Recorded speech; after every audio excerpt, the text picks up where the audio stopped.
પાદરા નગરના સોખડા ખુર્દ રોડ પાસે આવેલ કેનાલ નજીક માત્ર ₹1500ની લેતી દેતીમાં સુરેશ તડવી અને તેની પત્ની તથા તેના સાગરીતો દ્વારા વિકાસ પાટણવાડિયા ઉપર હુમલો કરીને વિકાસની હત્યા કરવામાં આવી હતી. ગત 17મીના સાંજે સોખડા કેનાલ નજીક 1500ની લેતી દેતીમાં મારામારી થઈ હતી, જેમાં ટભાસા ગામની સીમમાં રહેતા વિકાસ પાટણવાડિયાની હત્યા કરવામાં આવી હતી. હત્યા કરનાર મુખ્ય આરોપી સુરેશ તડવી અને તેની પત્ની કાજલ તડવી સહિત તેઓ સાગરીત અજય જાદવ, જીતેન્દ્ર સોલંકી તથા વિશાલ તડવીની પાદરા પોલીસ દ્વારા ધરપકડ કરવામાં આવી હતી.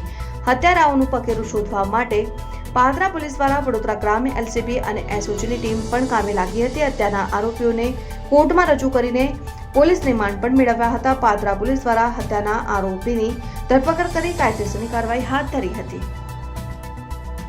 ચાલો, ગઈ તારીખ 17/3/2023ના રોજ સોખડા કેનાલ પાસે રહેતા સુરેશભાઈ તડવી નાઓને ડભાસા ગામના વિકાસભાઈ પાટણવાડિયા સાથે ₹1500ની લેવા દેવા બાબતે બોલાવેલા અને એ બાબતે એ બંને વચ્ચે બોલાચાલી ઝઘડો થયેલો. ઝઘડો દરમિયાનમાં વિકાસ પાટણવાડિયાએ તેઓના ભાઈઓને પણ બોલાવેલા.